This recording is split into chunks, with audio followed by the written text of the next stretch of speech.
Os irmãos e irmãs, duas coisas antes da homilia. A primeira é você entender o contexto de fato da misericórdia de Deus. O porquê que esse texto está hoje na liturgia. Daqui uma semana a gente começa a Semana Santa, Domingo de Ramos. Por que que esse evangelho antecede o Domingo de Ramos? As pessoas têm um olhar, por muitas vezes, errado e por muitas vezes até herético sobre o que é misericórdia. Como se a misericórdia de Deus fosse simplesmente passar pano no pecado e deixar quieto a coisa. Não é nada. Está errado. Deus é santo. Deus não se confunde com as trevas, com aquilo que é pecado. Você viu no texto que essa questão do adultério, veja que ela é pega em adultério. Muita gente confunde com a prostituição. Não, é adultério que fala no texto. Há uma confusão se ela é a Maria Madalena, se ela é a Maria, irmã de Lázaro, mas enfim, nenhum dos textos confirma nenhuma coisa nem outra. Aqui só fala que ela era uma pecadora que foi pega em adultério. A tradição a uniu com Maria Madalena e com a Maria, irmã de Lázaro. Mas no texto a gente não tem nada. De Maria Madalena, por exemplo, na vida pública de Jesus, é dito só que dela foi tirado 7 espíritos, 7 demônios dela. Aqui então, a figura da pecadora, e nesse texto você viu que os fariseus armam uma cilada para Jesus. No fundo, a treta não era com a mulher. Com a mulher era puxar ela da onde ela estava fazendo o erro e apedrejar ali na hora, não tinha conversa.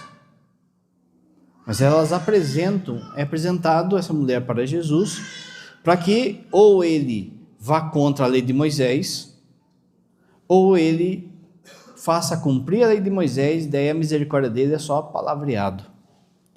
Mas veja, Jesus, ele é Deus. Quem dá a lei de Moisés, a lei do Antigo Testamento, não foi Moisés. Ele recebeu do próprio Deus. Quando você pega no Antigo Testamento, você vê elementos da gravidade do pecado. Certos pecados eram punidos com a morte. Por causa do quê? Por causa que Deus é um sádico? Não, para que o povo percebesse a gravidade do pecado. E aí entra a idolatria, entra o roubo, o adultério, o homossexualismo, as práticas de magia, de adivinhação do futuro, enfim, o que está lá nos 10 mandamentos. Esses pecados, eles eram punidos com a morte, para ver se o povo entendia que era grave, era uma ofensa grave a Deus. Quando Jesus vem, a lei de Moisés, então, ela não pode ser simplesmente anulada. O que acontece aqui, e isso é importante, hein? Não é Jesus falando assim, estou rasgando sua conta aqui e fica de boa, pode ir ficar de boa. Não é isso. Ela tinha que morrer. Ela não morre porque ele se coloca no lugar dele. Pode ir em paz, porque eu vou morrer no seu lugar. O pecado tem que ser reparado. Esse adultério, ele gera morte, mas não vai gerar a sua morte, vai gerar a minha. Eu assumo isso aí. No dia do juízo, quando o demônio abriu o livrão lá e começou a te acusar, ele fez tal coisa, ele fez tal coisa, ele fez tal coisa. Se você tiver confessado o pecado, Jesus vai falar, pode parar. Eu já morri por isso, já está pago. Agora, se você não confessou, o diabo vai te acusar e Jesus vai ter que ficar quieto, porque você não passou isso no ombro de Jesus. Padre, mas é injusto eu passar o meu pecado no ombro de Jesus. Sim, mas ele quer isso para a nossa salvação. Ele ama tanto que ele assume a bronca por nós e morre no nosso lugar. Por isso que esse texto está aqui perto da Páscoa, perto da paixão de Cristo. É para dizer assim, ele vai morrer por nós. Se Se a gente vivesse no Antigo Testamento, por exemplo, você viria aqui confessar: padre, olha, eu faltei da missa no domingo, pecado grave. Padre, caí na pornografia, na masturbação, grave. Padre, os casais, né? Tomei remédio para não ter filhos, roubei, tudo grave. O padre ia falar assim para você: ó, no final da missa, vai lá no fundo, que a pastoral do apedrejamento já vai chegar. Por que você não morre? Porque ele morre por você. Segunda coisa. Então, veja, não é uma misericórdia assim, do tipo que está falando, de vista grossa, cada vez que você vem confessar, custou, tem um custo. Esse custo é a vida de Cristo. Segunda coisa, a gente está fazendo nessa quaresma, nos domingos, em vez de homilia, meditação. O que é uma homilia? Homilia é quando o padre vai, explica o texto bíblico, explica elementos daquele tempo e traz para hoje. Isso é homilia. O que é uma meditação? Meditação é quando a gente se coloca no texto. A gente começa a imaginar a cena e dali a gente tira coisas para a nossa vida. Então durante a quaresma, o padre já tem feito isso. Então já foi feito, por exemplo, da transfiguração, foi feito o diário do pai do filho pródigo, foi feito uma carta do jovem do filho pródigo, aliás. Então são meditações. Quem não viu, tem lá no YouTube lá do padre, coloca Padre Enéas, daí vai aparecer essas homilias, ou liga durante a semana para a Silvia passa o link. É bom para você linkar uma coisa com outra e perceber o que nós vamos fazer hoje de novo. Nós vamos fazer meditação. Então tenha paciência que o padre vai lendo, e aí quando é lento, vai lendo, às vezes dá sono, não é? Mas a partir daquilo você vai imaginando e pensando o que tem a ver com você, o que você pode tirar disso. O título da nossa meditação hoje é A Mulher que foi criada da poeira. Nasci numa casa simples e de gente boa e coração cheio de fé. Meus pais eram trabalhadores, seguidores da lei, mas nunca deixaram que a religião fosse um peso. Pelo contrário, na nossa casa, Deus era presença viva. Havia orações nas manhãs, histórias nas noites, risos nos intervalos de trabalho. Minha mãe me ensinava a cuidar da casa e das palavras. Meu pai me ensinava a olhar o céu e confiar. Fui muito amada. Cresci cercada de pequenos gestos que diziam todos os dias que eu era querida, protegida e uma filha esperada da alegria. Eu era feliz.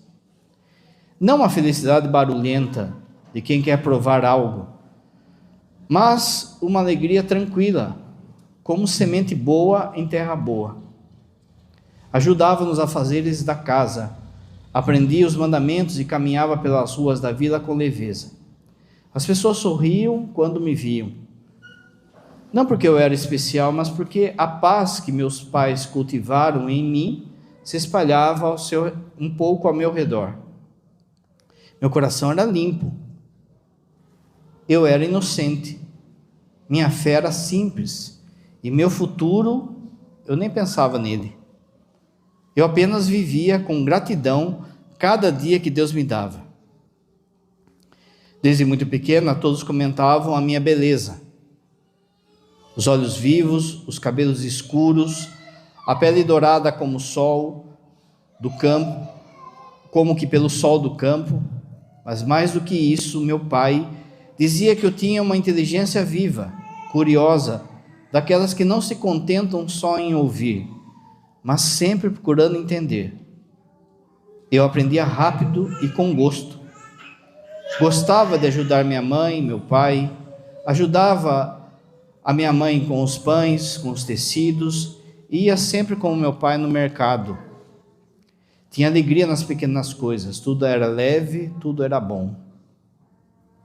O que mais eu amava, porém, eram as noites em que meu pai se sentava sob a figueira do quintal e começava a contar histórias do nosso povo. Os patriarcas, os profetas, o mar se abrindo, o maná caindo do céu. Eu escutava tudo com os olhos brilhando, me encantava com a coragem de Moisés, com a fé de Abraão, com a sabedoria de Esther. Meu pai dizia que Deus nos escolheu e que Ele caminha conosco. E eu acreditava. Não apenas porque Ele dizia, mas porque eu sentia isso no nosso lar. Que Deus habitava no casamento dos meus pais, entre panelas e preces, entre silêncios e orações. Na adolescência, algo começou a mudar ao meu redor e dentro de mim. Os mesmos caminhos que eu sempre fazia até o poço ou o mercado começaram a se encher de olhares. Olhares longos, demorados, que vinham dos jovens e às vezes até de homens mais velhos. No início não compreendia bem o que significavam, mas sentia algo novo crescer em mim. Uma mistura de surpresa e prazer. Eu era vista, desejada, e aquilo me fazia sentir especial, importante, quase amada. Não era como o amor seguro da casa, do pai, da mãe, era outro tipo de atenção, mais quente, instável e de alguma forma mais poderoso. Sem perceber, comecei a responder a esses olhares. Um sorriso a mais, um olhar que durava um pouco além do necessário, palavras doces ditas como por acaso, toques suaves nos gestos cotidianos. Eu ainda não chamava isso de sedução, mas já estava aprendendo a linguagem do desejo. Era como brincar com fogo sem saber que ele queima. E no fundo havia algo que me encantava naquele poder silencioso que eu exercia, a capacidade de despertar algo nos outros. E assim, passo a passo, fui saindo daquele mundo inocente e puro da infância, sem saber que não haveria mais volta. Foi de repente, eu tinha apenas 16 anos quando chegou aquela proposta de casamento. Ele era quase o dobro da minha idade, homem feito, quase 30. Era alguém de influência na vila, nas regiões vizinhas. Tinha posses, era respeitado, bem vestido, conhecedor da lei e das escrituras. E, além disso, era muito bonito. Tinha um jeito que atraía os olhares e o silêncio dos outros. Quando veio falar com meu pai, vi nos olhos dele um brilho de honra. E vi no meu pai um olhar de orgulho. Para ele, era um bom partido. Para mim, eu achei que era amor.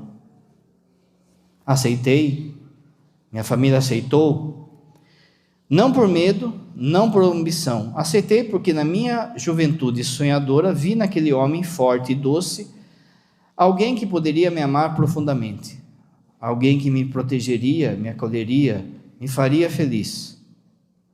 Ele se apresentou com gestos elegantes, palavras suaves e firmeza na postura. Falava comigo olhando nos olhos, e isso me encantava. Meu coração de menina moça acreditava que aquele casamento seria o começo de uma nova vida cheia de promessas e felicidades. Não havia medo, havia esperança. Eu me entreguei com confiança, achando que estava entrando no jardim do amor. Mas ainda não sabia que muitas vezes os jardins têm espinhos escondidos. O casamento foi como um sonho, rico, solene, cheio de gente importante, parentes distantes, líderes da sinagoga, comerciantes influentes, curiosos da vila. Tudo foi preparado com grande cuidado.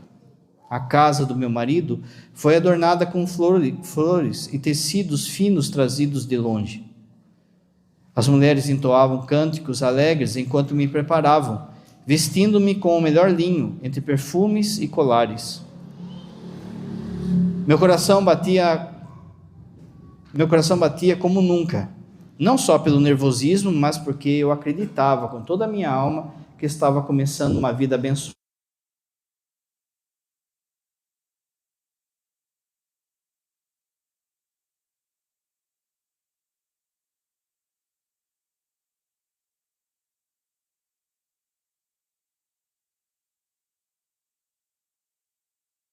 De pé diante do rabino, e das testemunhas. O noivo segurava a taça de vinho, símbolo da alegria, e pronunciava as palavras da bênção.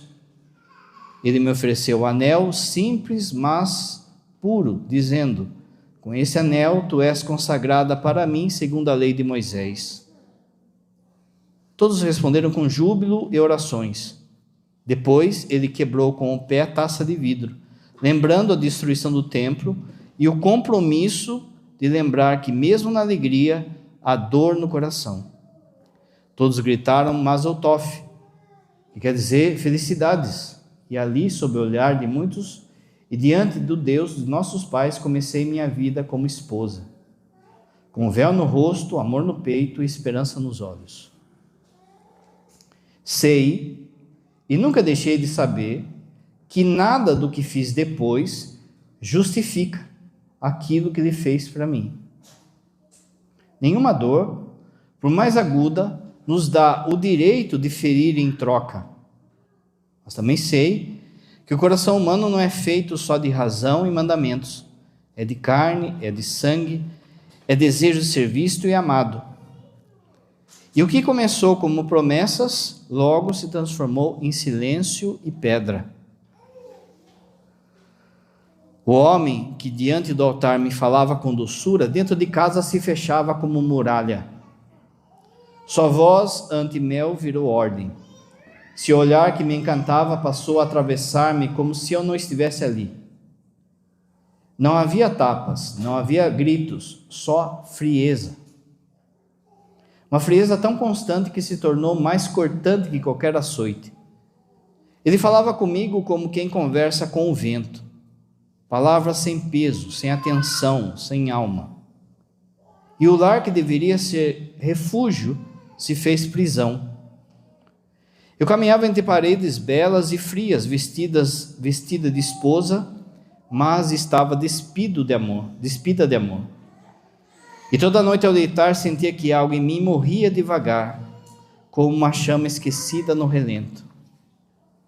O sofrimento que ele me causou não veio num só golpe, nem em grandes tragédias.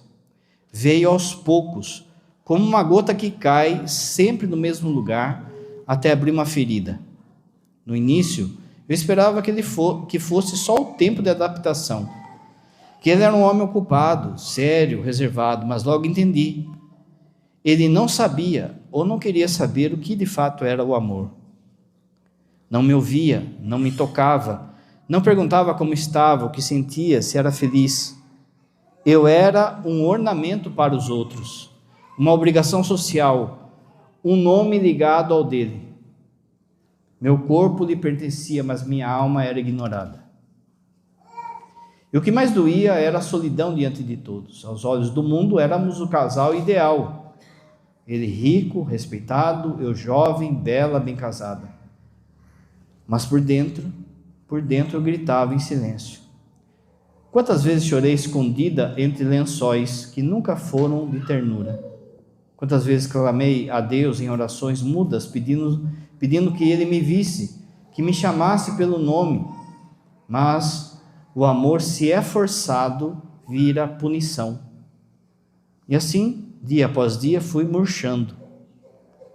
Ele nunca me bateu, mas ele me quebrou. Nunca gritou, mas se calou. Nunca me abandonou, mas me deixou só dentro da casa dele. De novo, nada do que fiz pode ser justificado. O erro foi meu e carrego em mim as marcas dessa escolha. O pecado não se apaga com desculpas nem com lágrimas tardias, mas há uma dor que precisa ser dita, não para apagar a culpa, mas para entender o caminho por onde o coração se perde. Se os casais, por exemplo, soubessem o perigo da solidão dentro de casa, se entendessem o veneno sutil do silêncio, da frieza, do olhar que passa sem ver, talvez muitos corações não se despedaçassem no escuro. Há casas onde não há gritos, mas onde o amor morre sufocado pela indiferença. O isolamento a dois é uma tristeza que não tem nome, é um abismo que se abre no meio do lar, onde os corpos estão perto, mas as almas estão léguas de distância. Deus não queria isso, nem para mim, nem para ninguém.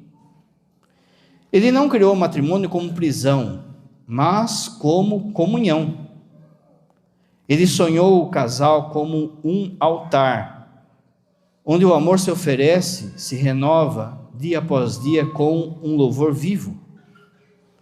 O amor conjugal, quando verdadeiro, canta a glória de Deus, mas quando se esfria, quando se apaga, se torna sombra.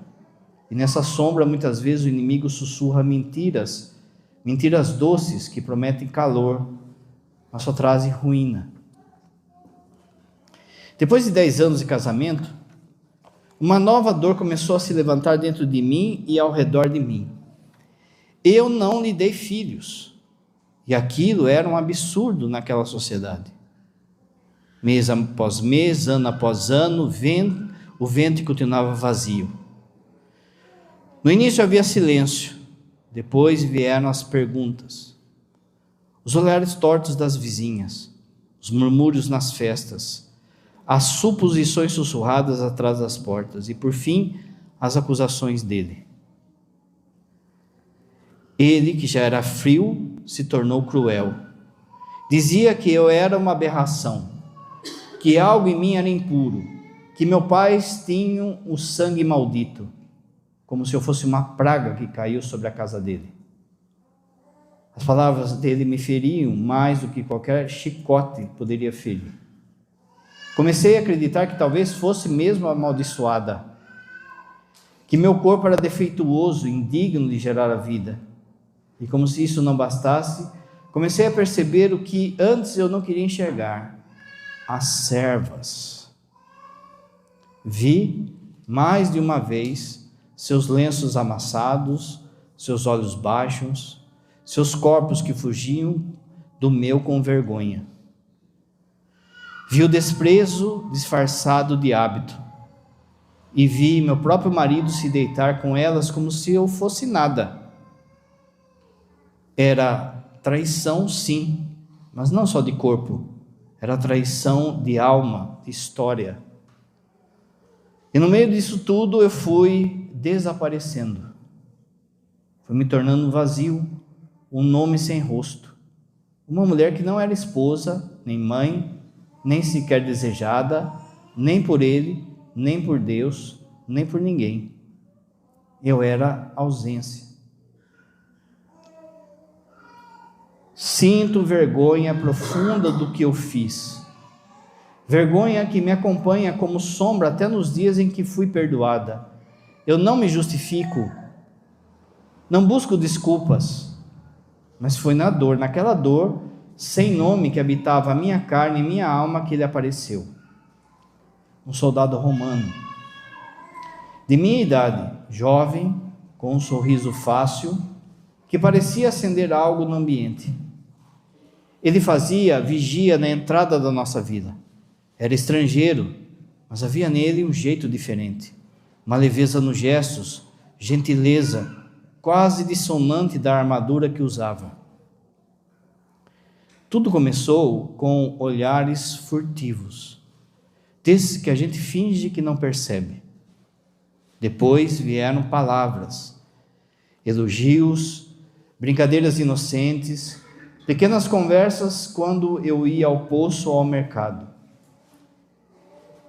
Eu que não ouvia meu nome há tanto tempo nos lábios de quem me olhasse com doçura, me deixei levar. Não foi por interesse nem por vingança, foi por carência. Pela sede de ser tocada com leveza, de ser chamada de bela, de ser olhada como mulher e não como um peso. E então veio a queda. Um gesto mais próximo, um toque não recusado, um silêncio cúmplice, e eu então cruzei o limite. No primeiro instante, perdi o chão, e com ele perdi também a minha inocência. Eu sabia, desde o primeiro olhar mais demorado, desde o primeiro encontro marcado às sombras dos muros,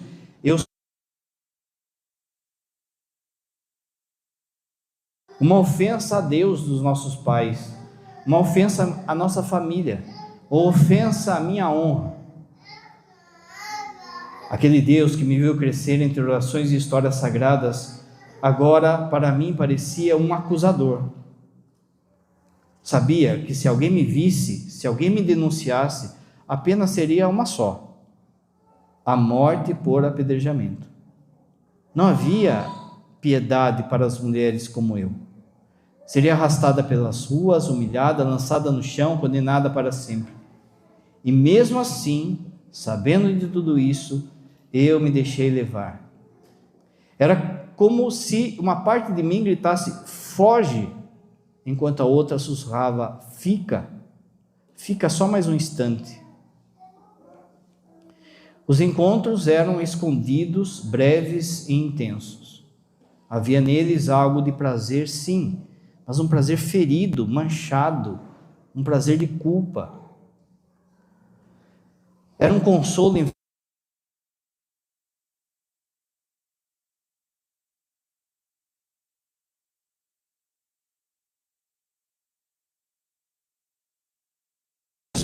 a mim mesma, muitas vezes, que seria o último encontro, que não voltaria. Fiz orações pedindo perdão e força, mas bastava ele aparecer de novo com aquele olhar, com aquele jeito, e meu corpo esquecia a alma. Era um combate constante dentro de mim, Deus e culpa de um lado, desejo e fuga do outro. Com o tempo, a culpa foi se tornando uma companheira constante, e eu me acostumei. Deixou de ser choque e virou um hábito, uma necessidade. Um peso no peito que já não doía tanto, mas que não saía nunca. Passei a viver em dois mundos. O mundo visível da esposa correta e silenciosa, e o mundo secreto, onde eu buscava, mesmo de forma errada, algo que me fizesse sentir viva. Mas, sem perceber, eu ia morrendo a cada dia. Então aconteceu como num pesadelo. Como se as minhas escolhas erradas, todas as promessas quebradas, todos os pecados silenciosos, tivessem explodido num instante de horror. Era um entardecer quando tudo aconteceu. Alguém deveria estar nos vigiando, talvez há dias. Não sei quem, não sei como. Só lembro dos rostos dos fariseus invadindo o quarto como juízes famintos, olhos afiados, palavras afiadas como pedras. E ele, o soldado, o homem por que eu arrisquei a minha vida, fugiu como um covarde. Correu sem olhar para trás, e eu sabia que para ele não ia dar nada. Era um soldado romano. Foi arrancada pelos braços, ainda com a roupa desalinhada, sem tempo de pensar, de fugir, de rezar. O mundo girava enquanto me arrastavam pelas ruas da vila. Gritavam, apontavam, xingavam, mulheres cuspiam no chão, homens me insultavam de palavrões, crianças riam ou se escondiam dos gritos. Meu marido ria-se da minha morte certa, porque aí o caminho também estaria livre para ele. Eu não era mais pessoa, eu era escândalo, era vergonha pública. Cada passo até o templo era uma punição. Minha pele ardia das mãos que me puxavam, meu rosto queimava de vergonha, e dentro de mim o terror. Eu sabia o que vinha a seguir. Eu sabia que em breve as mãos levantariam pedras, que aquelas pedras cairiam sobre mim com fúria, e que não haveria ninguém para me defender. A multidão crescia a cada esquina, pessoas saíam de suas casas como se fosse para um espetáculo, rostos endurecidos, olhos sedentos por julgamento. Alguns gritavam palavras que nem eu compreendia, outros me chamavam de nomes que doíam mais do que qualquer pedra. E as pedras, elas já estavam nas mãos. Eram seguradas com força, com raiva, com prazer. Vi os dedos brancos de tanto apertá-las. Vi o desejo de sangue nos olhos daqueles que diziam defender a santidade da lei. Eu era um corpo, só isso. Um corpo jogado no chão, arrastado como um trapo, sem nome, sem dignidade, sem alma. Mas houve algo estranho. Algo que só entendi depois com o tempo e a memória. Eles não me apedrejaram ali mesmo, no lugar do pecado. Me arrastaram para outro lugar, um lugar público, um lugar sagrado, o templo. E não compreendi. E então compreendi. Eu era, no fundo, uma isca. Uma armadilha cuidadosamente preparada, não para mim, mas para outro. Queriam testar alguém. Usar minha vida, meu pecado, minha vergonha como um armamento. Eu não era a verdadeira acusada. Eu era apenas o objeto da armadilha. E mesmo assim, minha vida estava nas mãos deles, pronta para ser esmagada por causa de uma disputa de palavras. Lembro de muitas coisas naquele dia, mas principalmente da poeira. Ela estava em tudo, nas minhas roupas rasgadas, no meu rosto, no chão onde fui jogada. Mas lembro dele, agachado, calmamente escrevendo na poeira com o dedo, como se o tempo não existisse, como se os gritos da multidão não pudessem tocar sua paz. Era ele, o mestre da Galileia. Eu já tinha ouvido falar dele. Diziam que ensinava com autoridade, que os mestres da lei se calavam diante de suas palavras, que curava cegos, paralíticos, leprosos, que os demônios fugiam da sua presença, até mesmo que tinha ressuscitado um jovem filho de uma viúva. Mas para mim eram histórias demais. Eu, antes daquele dia, zombava de tudo isso. Achava que era invenção, exagero, mentira de gente ignorante. Ele seria mais um desses que prometem tudo e no fim não entregam nada. Messias, eu pensava, Messias para os puros, os santos, os profetas, não é para mim. Quando via falar dele, o meu pecado ria alto dentro de mim, como se dissesse, ele não te quer, ele não vai te querer. E eu também não queria saber dele, não queria saber cura, perdão, Deus, o Deus dele que ele ousava chamar de Pai. Eu queria viver o meu pecado. O pecado tinha virado minha identidade, meu abrigo, meu vício mais profundo. Eu estava obtusa, cega e endurecida. Meu coração estava como pedra e ironicamente rodeada por pedras. Foi ali que vi, pela primeira vez, o olhar daquele que poderia me salvar. Mas eu não sabia disso ainda. Me jogaram no chão com brutalidade, como se eu fosse um objeto sem valor, como se a minha vida não passasse de um fardo incômodo a ser descartado. Me empurraram para perto dele e de repente eu estava ao seu lado, no centro, no meio dos fariseus, dos homens da lei, da multidão, de seus olhares sedentos de justiça e sangue. Mestre, disseram com voz disfarçada de respeito, essa mulher foi surpreendida em flagrante adultério. Moisés na lei mandou apedrejar tais mulheres. E que tu dizes? O silêncio que se seguiu foi ensurdecedor. Eu tremia, o rosto colado na terra, a poeira entrando nas narinas, o coração querendo fugir do peito. Pensei, ele vai me condenar. Como poderia não condenar? Ele não está acima de Moisés. Ele conhece a lei, ele sabe o que é justo, ele é judeu, ele não vai me defender. Preparei o corpo esperando a primeira pedrada. Me encolhi como se pudesse desaparecer na poeira que ele traçava com o dedo. Mas mesmo ali, mesmo com o terror atravessando, algo estranho aconteceu. Percebi que como se o Espírito me abrisse os olhos no meio da dor. Que aquilo não era sobre mim, Não era completamente. Vi a malícia nos rostos dos fariseus. Vi a armadilha escondida nas palavras bem calculadas. Eles não queriam justiça, queriam expor, testar, prender aquele rabi em sua própria misericórdia. Eu era só o meio, o instrumento. Não importava a minha vida, meu pecado, minha alma. Era só um jogo. E eu era mais uma peça. Mas ele não jogava da mesma forma que eles.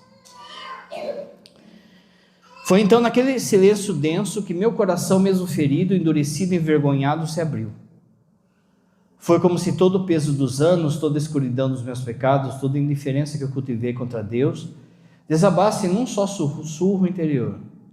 Sem voz, sem palavras belas, sem saber ainda se poderia ser ouvida, eu rezei. Eu pedi ao Deus do meu Pai. Aquele Deus que ouvia nossos cânticos nas noites tranquilas de infância, que nos acompanhava nas colheitas, nas festas, que guardava o povo na travessia do deserto. Eu pedi a Ele por mim, mas também eu pedi por Ele, por aquele rabi. Eu pedi por ele, que escrevia no chão em vez de se levantar com uma pedra. Porque aquele que, em vez de se erguer para acusar, se abaixou para silenciar o ódio. Eu pedi, Senhor dos meus pais, se ainda há amor em ti para mim, tem piedade. E guarda pelo menos esse homem justo. Não deixes cair na armadilha deles por minha causa. Não deixes ele morrer por uma pecadora como eu. E ali naquela poeira, naquela humilhação, naquela prece muda, começou a nascer a esperança. Ele se ergueu com lentidão e firmeza, sem pressa, sem temor. Naqueles simples gestos de levantar-se da poeira, tudo parou. Era como se o tempo tivesse fugido. Pela primeira vez eu vi realmente o seu rosto. E o que vi me cortou e curou ao mesmo tempo. Sua majestade não vinha de coroas nem de roupas caras. Era uma beleza que não era apenas física, era presença. Uma luz silenciosa que brotava dele. Algo que não se explica, apenas se sente, se respeita, se adora. Ele se levantou diante dos mestres da lei, como quem não devia nada a ninguém, como quem não precisava provar nada, e ainda assim era mais verdadeiro que todos ali. Seus olhos varreram a multidão com uma serenidade firme, como quem conhece o coração de cada homem ali.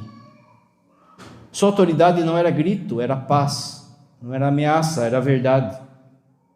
Ele não parecia ser um profeta, ele não parecia ser agora um mestre, ele parecia ser Deus. E eu de joelhos, no pó da vergonha, sabia que estava diante de algo que o mundo nunca tinha visto e que talvez nunca mais viria. Quem dentre vós não tiver pecado, seja o primeiro a tirar a pedra. A voz dele era calma.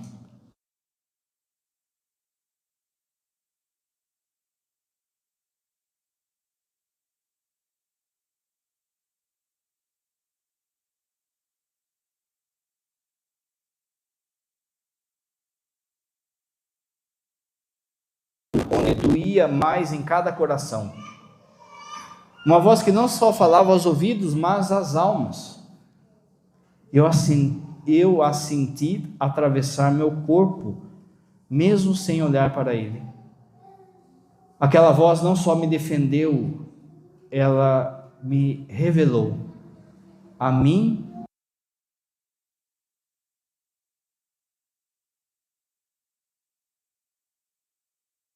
das pedras caindo, uma, depois outra, depois muitas. E cada um que tocava o chão era como que se a sentença se desfazia, um julgamento que se dissolvia. Não era apenas pedras largadas, eram mãos se abrindo, orgulhos sendo vencidos, máscaras caindo. Um a um, eles foram indo embora. Primeiro os mais velhos, depois os outros. E de repente só havia silêncio. E eu continuava no chão. Eu a culpada, a exposta, a suja, a adúltera. Ainda estava viva e não entendia como. Não fazia sentido. A morte que era certa, mas ali, com uma estranha misericórdia, a vida me acolheu. E meu coração, pela primeira vez em muitos anos, se abriu ao espanto. Eu vivia. Então, como se nada mais importasse, ele se inclinou de novo, silenciosamente, com a mesma serenidade que havia enfrentado os fariseus e desmontado a multidão. Ajoelhou-se diante da poeira e continuou a escrever no chão. Foi aí que meus olhos se abriram e eu vi o que ele tinha escrito. E não pude conter minhas lágrimas. Ele havia escrito o meu nome, escrito com firmeza e com ternura. Mas como que ele sabia o meu nome? Como poderia conhecer o nome que todos ali queriam apagar? Mas não era só um nome ou uma palavra naquela inscrição, havia algo mais. Era como se toda a minha história estivesse ali, meus erros, meus pecados, meus medos, as noites de dor, os dias vazios, os desejos confusos, as lágrimas escondidas. Tudo estava naquela poeira. E então, com aquelas mãos, aquelas santas mãos, ele apagou. Suavemente, como quem limpa uma lágrima do rosto de uma criança. E ao fazer isso, algo em mim também foi apagado. A culpa, o peso, o pecado, a vergonha. Eu me senti limpa, leve, como se o ar voltasse a entrar nos meus pulmões depois de anos. Mas ele não parou aí, ajoelhado ainda. Ele reescreveu o meu nome, agora com marcas ainda mais profundas. Porém, dessa vez, ao lado do meu nome, ele escreveu uma palavra que eu jamais esquecerei. Bit, que em hebraico quer dizer minha filha. Não adúltera, não pecadora, não vergonha, mas filha. Foi o céu se abrindo dentro de mim. E eu, que achava não merecer nem o olhar dele, recebi o título mais sagrado, filha. Filha daquele que me viu e não me condenou. Então ele se levantou e pela primeira vez falou diretamente a mim. Seus olhos encontraram os meus, olhos que eu mantinha sempre baixos, cheios de vergonha, de medo e de culpa. Mas neles, naquele instante, vi algo que jamais havia experimentado. Compaixão sem condescendência, verdade sem dureza, amor sem interesse. Mulher, onde estão os que te condenaram? Ninguém te condenou? Ainda tremendo, respondi com voz fraca, mas verdadeira: ninguém, Senhor. Então é a frase que mudou tudo. Que mudou tudo. Eu também não te condeno. Vai, e de agora em diante não peques mais. Saí dali atordoada, como quem acorda de um sonho ou renasce da morte. O peso havia desaparecido, mas o mundo ao redor seguia o mesmo, confuso, duro, cheio de pedras. Andei sem rumo por algum tempo, sem saber onde estava, quem era e o que ia fazer. Só depois de horas, de dias, nem lembro, me dei conta. Eu não tinha mais casa. Meu marido me fechou a porta. Aos olhos da vida, eu era impura. Aos olhos da lei, era indesejável. Mas aos olhos dele, eu era filha. Então, decidi. Não havia mais razão para voltar à vida antiga. Resolvi seguir o Rabi de Nazaré. Aquele que não apenas me perdoou, mas me recriou. Não sabia bem o que isso significava, mas onde quer que ele fosse, eu queria estar perto. Porque onde ele estivesse, ali também estaria a minha vida, uma nova vida. Passado um breve tempo, vi aquele que me salvara, mas já não era o mesmo. Não era mais o mestre de passos calmos e voz serena, escrevendo redenção no chão da minha vergonha.